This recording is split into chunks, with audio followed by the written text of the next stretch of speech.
DIG CTD Asif Ejaz Sheikh साहब press conference कई है। उन्होंने जो चवण है हिकिड़ो अहम दहशतगर्द गिरफ़्तार थियो है। सब खां पहिरियां शॉर्टली असांखे इन प्रेस कॉन्फ्रेंस जा थोरो तफ़सील ॾिजो। जी, अॼु कराची जे अंदरि सीटीडी जेको डीआईजी आसिफ शेख हुन प्रेस कॉन्फ्रेंस करे ॿुधायो त जेको आहे कराची सीटीडी कई अहम कार्रवाई दौरान जेको शोएब नाली जेको दहशतगर्द आहे उनखे गिरफ़्तार कयो आहे। शोएब जेको आहे दरों आदम खिल सां ताल्लुक़ रखे थो ऐं उनखे इनजी जेकी गिरफ़्तारी आहे इतिहाद टाउन मां गिरफ़्तार इनखे कयो वियो आहे। हिन जेको आहे औरंगी टाउन जे अंदरि 7 मुहर्रम ते जुलूस जे अंदरि ख़ुदकश हमलो करण जी जेको प्लानिंग कई हुई, जंहिंमें हिन जो हिकु कज़न हुयो उहो हुन में शामिल हो। मां तव्हांखे ॿुधायां त इहो जो सीटीडी जो चवण आहे त हिकु वॾी कार्रवाई आहे। इन खां पहिरियां बि हिन 16 माण्हुनि खे क़तल कयो। क़तल करण खां पोइ हुनखे जेको आहे इज्तिमाही क़बर ठाहे करे हुनखे दफ़नाए छॾियो। केपीके में मथां जेको आहे 2 लाख जो इनाम रखियो वियो आहे। शाह साहब, मैं आपकी तरफ आऊँगा। कराची में हमने देखा कि एक दहशतगर्द कार्रवाई हुई जिसमें डीएसपी अली रज़ा को शहीद किया गया।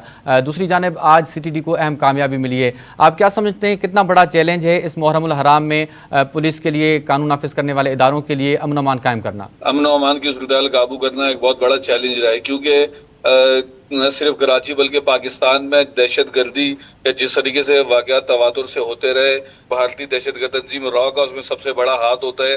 और गाहे बगाहे हमारे पास ऐसी खबरें भी आती रहती हैं कि जो हमारी अलहदगी पसंद तंजीमें ज्यादातर उनको जो फंडिंग होती है वो भी रॉ की जानिब से की जाती है। तो कराची में जो सबसे पहले जो अली रजा के ऊपर जो हमले का वाकया पेश आया शकील कॉरपोरेशन में, जहां पर उनकी एक बैठक थी, बचपन वहीं गुजरा, वहीं पर उन्होंने अपना दफ्तर बनाया हुआ था।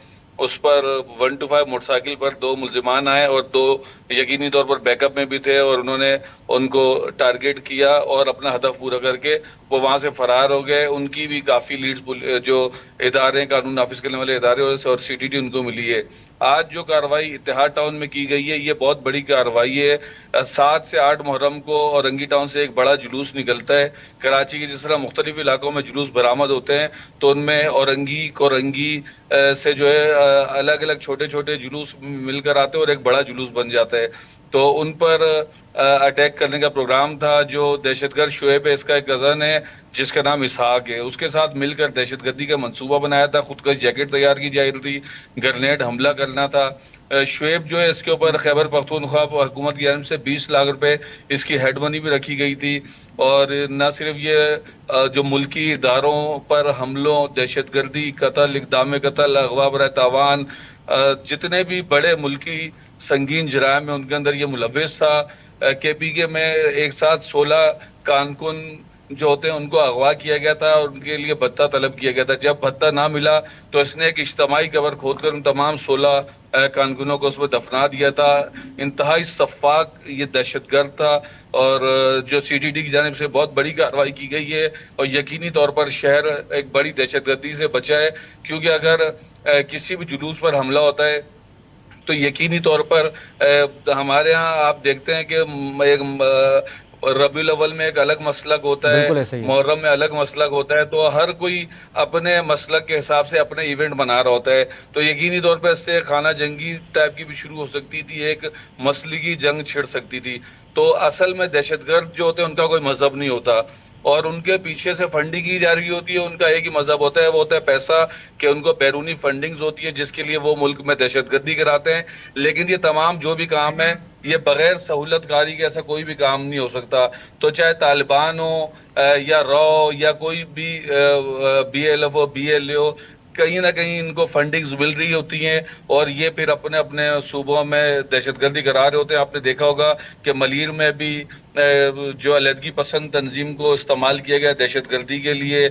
लेकिन आप ओवरऑल अगर पूरे पाकिस्तान की सूरत हाल देखें तो कहीं ना कहीं आपको भारतीय दहशतगर्द एजेंसी का हाथ वहां पर मिलेगा मुल्क के अमन को सबताज करने के लिए, उसको ख़राब करने के लिए। लेकिन हमारे जो इदारे हैं जिनमें अगर सूबाई सतह पर देखी जाए, लोकल सतह पे, तो one of the top agency हमारी जो है वो काउंटर टेररिज्म डिपार्टमेंट है, जिसने साना सफूरा, अंसारुल शरिया से लेके कई केसेस इनके क्रेडिट पर ऐसे हैं जिससे न सिर्फ कौमी तौर पर, नेशनल तौर पर, बल्कि बैनुल अक़वामी तौर पर भी इनको पजीराई मिली।